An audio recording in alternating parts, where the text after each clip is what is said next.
అందరికి శరణార్థులు బాగుండ్రానుల్లా. ఇక మరి రాజక్క వచ్చిందంటే ముచ్చట మును పెట్టి చెప్తది. ఇక మరి ఇలాంటి ముచ్చట్లేందో చూద్దాం పాండ్రి.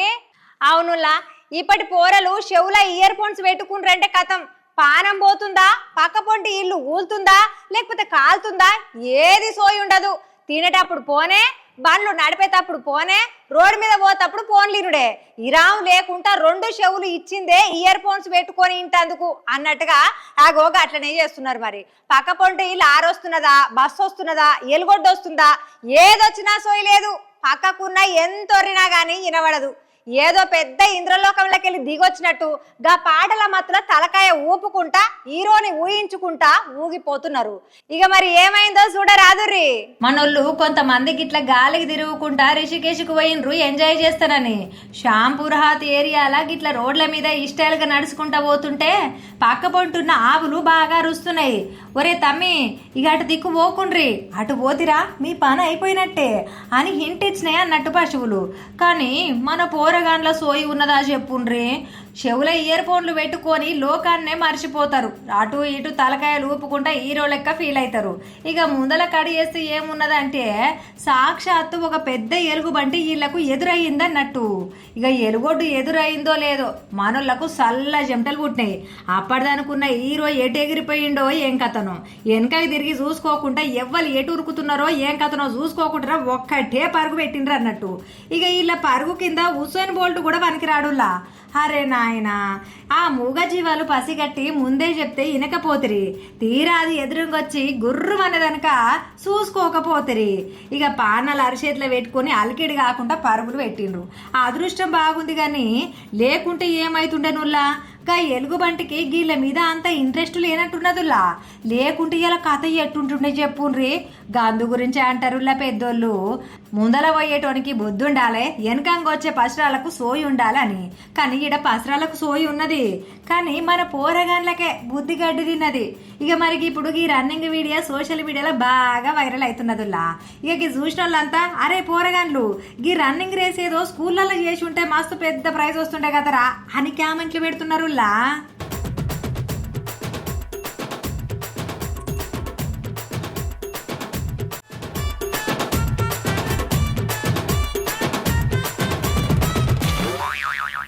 ఇక నోరున్న పిట్టకు నూకలు మెండి అన్నట్టు చేతుల పదవి ఉంది కదా అని పశలను పాయసం లెక్క ఆగేసిండుల్లా. ఆఖరికి ఏమైంది, ఇప్పుడు అక్కడ సర్కారు ఆయనకు మరణ శిక్ష ఖరారు చేసింది. ఎంత సంపాదించినా గాని గీ అవినీతి భాగవతం బయటపడితే ఆఖరికి మిలిగేది ఈ 6 అడుగుల గోతే కదా. ఇక లోకంలో దొంగలు ఉంటారు, గజ దొంగలు ఉంటారు, కానీ గీనను చూస్తేనైతే దొంగలకే పెద్దన్న అనిపిస్తాడు. గందు గురించే అంటారులా, అక్రమదారి ఎప్పటికైనా ఆగం చేస్తుంది, సక్రమదారి ఎప్పటికైనా నిలబెడుతుంది అని. మరి ఏమైంది చూడుర్రి మీరే. ఓష్ణీకత సల్లగుండా చూస్తూ రానుల్లా. ఇది బంగారమా లేకుంటే ఇంకేమన్నా అన్నట్టుకున్నదిలే. ఇక తిన్నది అరగక ముందుకే తీర్పు వచ్చిందన్నట్టు చైనా దేశంలో ఒక ఆయన పేరు జాంగ్ క్యూ. మనోడు హైకీ సిటీకి మేయర్ అటనుల్లా. ఇక మేయర్ కాబట్టికే పదవి అడ్డం పెట్టుకొని వచ్చిన కాడికి బొచ్చడంతా ఇన్కేసుకున్నాడు మనోడు. అంటే ఒక ఇల్లు, కారు, కిలో బంగారం ఉంటుంది కావచ్చు అనుకునేరు. కాదుల్లో ఈయన ఇంట్లో సోదాలు చేస్తే పోలీసు వాళ్ళకే దిమ్మ తిరిగి బొమ్మ పడ్డదట.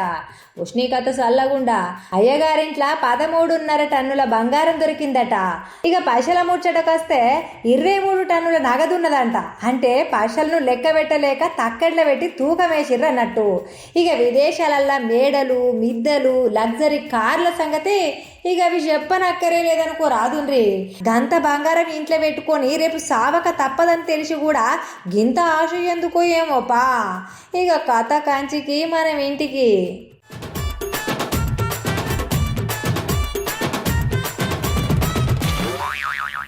ఇయాలటి ముచ్చట ఏందంటే కలియుగ వైకుంఠం తిరుపతి ఎంకన్న పట్నంలా ఒక మహాశయుడు వింత లెక్కలు ఎట్లున్నాయో ఎరికేనానుల్లా. మరి భక్తితోని గోవింద నామాలు పెట్టి మొక్కులు తీర్చుకున్నాడా అంటే మానోడు గట్ల కాదు, ఫుల్లుగా దమ్ము కొట్టి మందు మత్తుల మస్తు సిందులేసిండు. ఏడ వేసిండయా అంటే సాక్షాత్తు శ్రీ గోవింద రాజస్వామి గుడి గోపురం ఎక్కి ఇగో గిసొంటి తిరిగా తిక్కలెక్కలు చేసిండు చూడుండ్రిగా. ఇక కథ ఏందంటే రాత్రి ఏకాంత సేవ అయిపోయి గుడి తలుపులు బంద్ చేసినాక మన వీరుడు మెల్లగా లోపలికి దూరిండులా. ఇక మరి దూరినోడు దూరినట్టుగా కూర్చున్నాడా ఏన్నో ఓ మూల కంటే కాదు. ఇక మందు మత్తుల ఏనుగుల బలం వచ్చి అయ్యగారికి గోపురం మీదకి ఎక్కి కూర్చున్నాడు అన్నట్టు. ఇక పైనున్న 2 కలశాలను పట్టుకొని అటు ఇటు ఊపి ఆగమాగం చేసి అవి దెబ్బతింటట్టుగా చేసిండు. ఇక ఈ పని అయిపోగానే ఇంకో పని చాలు చేసిండు అన్నట్టు.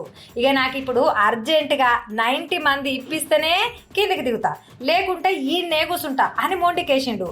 ఇక అటు ఇటు అందరు వచ్చిండ్రు, పోలీసు వాళ్ళు ఫైర్ సిబ్బంది అందరు ఆడుకొచ్చి ఇక దిగురా అయ్యా అని బతిమలాడినా కానీ మనోడు మస్తు బిల్డప్ ఇచ్చిండు, మస్తు సతాయించిండు అన్నట్టు. గంట కాదు 2 గంటలు కాదు ఏకంగా 3 గంటల సేపు పోలీసు వాళ్ళను తిప్పలు పెట్టి 3 షేర్ల నీళ్లు తాగిచ్చిండు కి సైకోగాడు. ఇక ఆఖరికి పోలీసు వాళ్ళు వీడిని ఇట్లా కాదు ఇట్లా ఇనడీడు అని తాళ్లతోని కట్టి గుంజుకొచ్చి కింద పడేసిండ్రు అన్నట్టు. ఇక ఇప్పుడు మనోడు తిరుపతి ఈస్ట్ పోలీస్ స్టేషన్ లో విచారణలో ఉన్నాడులా. మత్తు దిగితే గానీ అసలు మ్యాటర్ బయటపడదన్నట్టుకున్నది. మరి గుడి గోపురం ఎక్కి మందు అడిగిన ఈ మహానుభావుని ముచ్చట ఇప్పుడు తిరుపతిలోనైతే మస్తు హాట్ టాపిక్ అయ్యింది. మరి ఎందు గురించి ఎక్కిండు ఏం కథ అది మొత్తము ఇక ఇప్పుడు పోలీసు వాళ్ళు అరుచుకునే పనిలో పడ్డారు అన్నట్టు. ఫుల్ ఇస్తే కానీ దిగనన్నావంట. ఫుల్ గా సార్ 90 మంది అడిగిన ఫుల్ గా 90 మంది అడిగినావా? దేవుడి పైకి ఎక్కడం కరెక్ట్ కదా, తప్పే అని చెప్పి సార్. తప్పా కదా?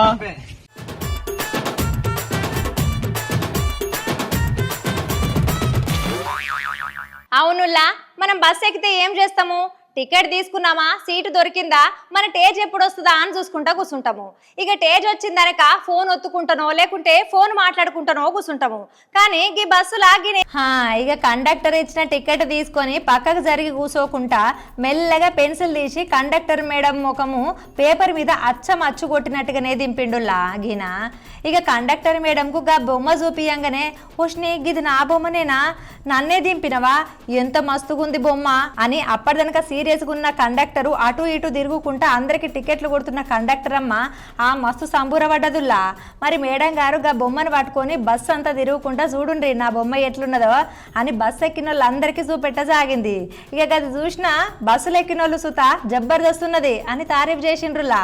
ఇక బస్సు ఎక్కిన వాళ్ళు ఎప్పుడు సీట్ దొరుకుతుందా అని సీట్ల కాడ లొల్లి పెట్టుకుంటారు, సీటు దొరికితే కూర్చొని ఫోన్ ఒత్తుతారు. కానీ పేపరు పెన్సిల్ చేత పట్టి కండక్టర్ అమ్మ ముఖం దింపుడు ఇక గొప్ప ముచ్చటే కదా నుల్లా. అందుకే గా కళాకారుడి టాలెంట్ కు గా కండక్టర్ మేడం మురిసిపోయింది. అందరూ తారీఫ్ చేస్తున్నారు, కళాకారుని టాలెంట్ కు సలాం కొడుతున్నారు ఇప్పుడు. ఇక గివ్వుల్లా ఇలాంటి ముచ్చట్లు ఇంకెన్ని ముచ్చట్లు తీసుకొని మళ్ళీ రేపు కలుస్తా. అది వరదాకా చూస్తూనే ఉండు 6 టీవీ.